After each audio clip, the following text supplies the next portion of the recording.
Hoy, en GPS, la manzana de la discordia, la ciudad de la pluma y de la espada, o para muchos, madre de ciudades. Fijamos destino en Colonia del Sacramento, Uruguay. Para disfrutar de sus paisajes, comidas típicas y los recorridos turísticos más interesantes, llegan a este destino miles de turistas al año provenientes de países como Argentina, Brasil, Chile, México, Perú, hay cubanos ahora muchos, ¿no? Tiene muchos turistas extranjeros, muchos brasileños y muchos argentinos, siempre obviamente. Es el turista mejor que el Uruguay. Colonia del Sacramento es un lugar único para entender la historia de América, donde la colonización puede verse en cada espacio de la pequeña ciudad, desde el comienzo del viaje y en todas sus formas. La ruta uruguaya camino a Colonia se encuentra plagada de maravillosas palmeras que forman un paisaje hollywoodense. Pero, ¿de dónde provienen esas palmeras? ¿Son autóctonas de Uruguay? Cuando hablamos de palmeras nativas del Uruguay, debemos tener en cuenta que las poblaciones naturales de estas incluyen al menos parcialmente los territorios de otros países del cono sur como Brasil, Argentina y Paraguay. La creencia popular, muchas veces, hace referencia a su ingreso al país por la mano del hombre. Hay quienes sostienen que fueron los indígenas que la diseminaron en sus migraciones de norte a sur, generando una especie de diagonal de palmeras que atraviesa el territorio. Otros que fueron traídas del continente africano por los esclavos y diseminados luego. Más allá de las creencias, es indiscutible el gran negocio que estos generan. Alguien que supo aprovecharlo fue Francisco Bermejo, viverista español, quien la primera vez que visitó Uruguay se hizo cargo de un vivero de producción y extracción de plantas para exportar a Europa.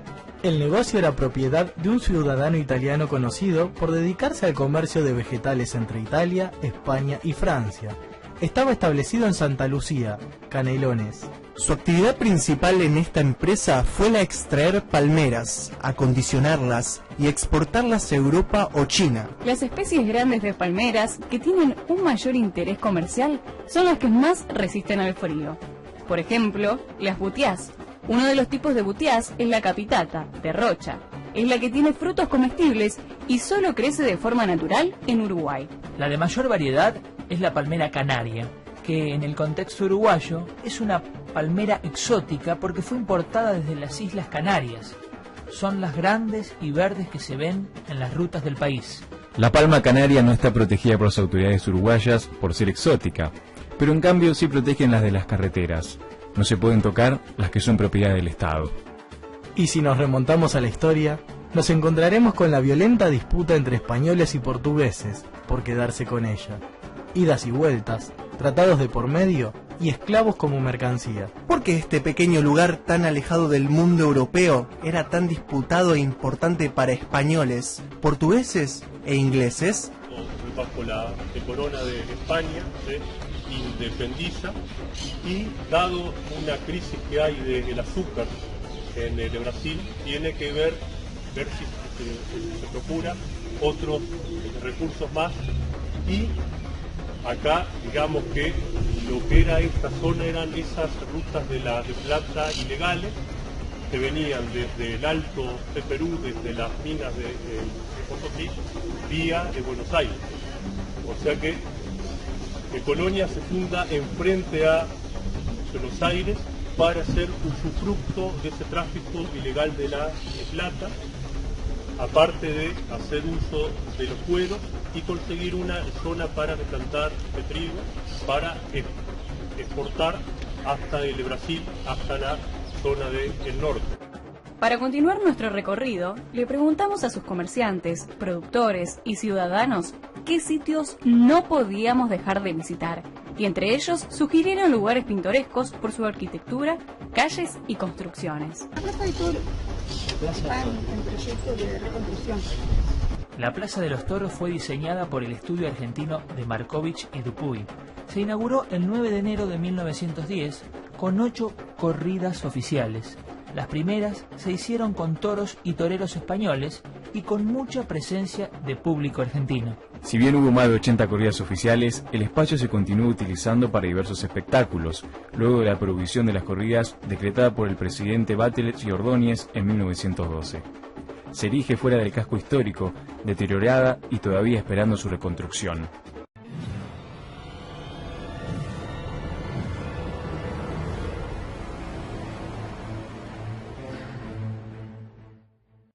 Muy cerca de la puerta de la Ciudadela se encuentra otro ícono de la ciudad, la calle de los Suspiros. Antiguamente se llamaba calle Ancina y es uno de los lugares más visitados de Colonia. Hay varias leyendas con respecto a esta calle. Se dice que los marineros suspiraban cada vez que veían a las mujeres que trabajaban en los prostíbulos, muchos de los cuales se encontraban en la calle.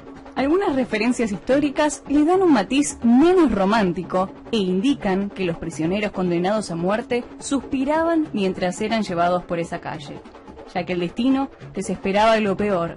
Sus captores los ahogaban cuando subía la marea o los fusilaban a la vera del río. Y por supuesto no podemos olvidarnos del Faro, visitado por millones de turistas al año. Tuvo que ser construido debido a los continuos naufragios que ocurrían en esa zona. Su inauguración se convirtió en una noticia mundial, siendo portada de los principales periódicos del mundo, con titulares como Colonia tiene ojos. Este fue un titular que llamó la atención de toda la población mundial. El 24 de enero de 1855 comenzó la obra. La misma se emplazó sobre parte de las ruinas de una de las torres del antiguo convento San Francisco Javier. El faro se tardó más de la cuenta. Recién encendió su luz el 24 de enero de 1857. Ingresamos al casco histórico. Allí nos recibe un peculiar ritmo que llamó nuestra atención. El candombe, manifestación cultural de origen negroafricano, reconocido por UNESCO como Patrimonio Cultural Inmaterial de la Humanidad. El candombe surge en las plantaciones africanas, donde los negros esclavizados trabajaban de sol a sol, y en sus pocos momentos de descanso comenzaban a golpear sus piernas a ritmo coordinado, para luego incorporar el tambor. Uno de los puntos arquitectónicos que explica la historia colonial es la Basílica del Santísimo Sacramento. El edificio actual se construye con planos del arquitecto Tomás Toribio. Pero en 1823, cuando la iglesia se usó para el depósito de pólvora, en esa época Colonia y lo que es hoy el Uruguay estaban bajo el dominio de Brasil, cae un rayo y que explota una torre y parte del techo que se rajó. Y luego se va a arreglar en 1842 por el cura de esa época, que era Rama. Si bien la reforma es la misma que bajo Toribio, fue arreglada en 1842. A lo largo y a lo ancho de Colonia se encuentran pequeñas porciones de tierra que mueven los sentimientos de muchos, sobre todo jóvenes, y no es precisamente por la nostalgia, sino que es por la pasión. Clubes humildes, pero de gran corazón, se cruzan en el camino hacia cualquier destino que fijes. Así es como la curiosidad nos llevó a ingresar al Club Atlético San Carlos, entidad que nuclea el fútbol, bailes y truco. No es solo un espacio para la práctica deportiva, sino que oficia de esparcimiento. El estadio Alberto Supucci del Club Plaza Colonia está ubicado en el centro de la ciudad, chiquito, pintoresco y muy bien conservado. El Club Colonia fue campeón de la Primera División de Uruguay en el año 2016, destronando a dos enormes del continente como Peñarol y Nacional. Además, fue sede del Sudamericano Sub-20 en 2015, donde jugaron Argentina y Brasil. Caminar por las calles de Colonia da la sensación de ser un lugar detenido en el tiempo. Un lugar cálido, con colores en sus paredes, autos antiguos por doquier y farolitos en cada esquina que le dan un toque mágico al lugar. Pero además de sus bellezas arquitectónicas, hay un ingrediente extra que te permite disfrutar de todo a la perfección. La sal que resalta los sabores de sus paisajes y es... Tranquilidad. Tranquilidad, la paz que hay, el silencio. Entre todas las formas que existen de conquistar y colonizar, hay una que es muy sutil y es a través de la palabra. Los medios de comunicación tienen importancia.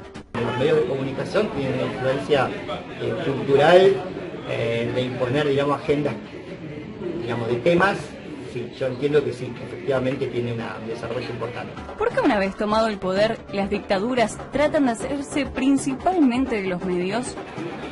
Yo creo que bueno, que los medios de comunicación tienen un poder importantísimo y lo que se sabe, digamos, la noticia puede llegar a tener un impacto enorme y por lo tanto el control de la noticia es el control del poder. Quien maneja un medio de comunicación maneja el poder. Eso es fundamental.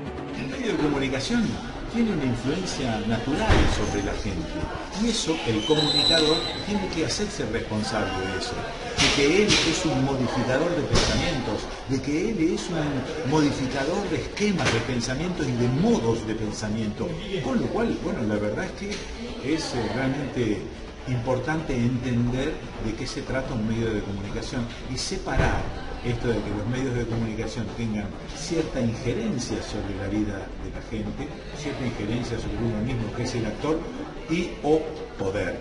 Ya ahí cuando mencionás la palabra poder es otra historia y se usa para otros fines. Recalculamos el GPS y nos detenemos en Radio Colonia. Radio Colonia fue fundada en 1933 con el nombre de Radio Popular y tomó su actual denominación en 1940. Emite en los 550 kHz de la amplitud modulada. A pesar de ser una emisora uruguaya, toda su programación está orientada al público argentino. Tiene excelente recepción en todo Buenos Aires, lo que la hace pasar como una emisora argentina más. Actualmente la radio destina gran parte de su programación a producciones independientes de todo tipo, desde programas periodísticos y deportivos hasta musicales. Pero, ¿por qué fue tan importante durante la segunda mitad del siglo XX? Radio Colonia fue importantísima. En la época de la dictadura, digamos, se convirtió en la época de los golpes de Estado, solamente la dictadura argentina, sino anteriores, se convirtió en el medio de comunicación más escuchado por los argentinos para saber aquello que no se podía decir en los medios en Argentina. Tuvo un rol destacadísimo y obviamente se convirtió, como decía, en la radio más escuchada en ese periodo. ¿Esto será así? ¿Será que realmente decía la verdad? ¿O siempre hay una parte que no se dice, que se oculta? Pero mirate vos en tu propia vida. ¿Vos decís siempre todo lo que estás pensando? No. ¿Vos comentás todas las cosas de tu vida? No. Vos vas seleccionando cuáles son aquellas cosas que te permitís compartir. Esto es una selección absolutamente natural. En una época de crisis, donde los gobiernos revolucionarios, sean del color que sea, si Fidel llega a Cuba, lo primero que hace es tomar los medios de comunicación. La revolución libertadora, llamada libertadora, que derroca a Perón y que instaura un gobierno militar, esa revolución también toma los medios. Lo primero que hace es tomar los medios. ¿Por qué? Porque es lo importante, lo que trasciende y lo que puede dar vuelta a una determinada situación. Entonces, en medio de una crisis, donde todos los medios están acallados, cualquiera que venga con ciertas libertades de otra parte va a ser bueno. No garantiza que sea así, pero nos va a dar la impresión de que nos están diciendo la verdad mientras el resto la oculta. Yo no creo que tampoco sea de todo así. Después de este viaje realizado, de recorrer las calles de Colonia de Sacramento, analizar sus obras arquitectónicas, ver las influencias ideológicas, las raíces que han echado los distintos colonizadores sobre su cultura, nos preguntamos, ¿será posible una verdadera descolonización? Si ha penetrado las mentes, ¿será posible pensar y analizar despojándose de valores e ideales importados?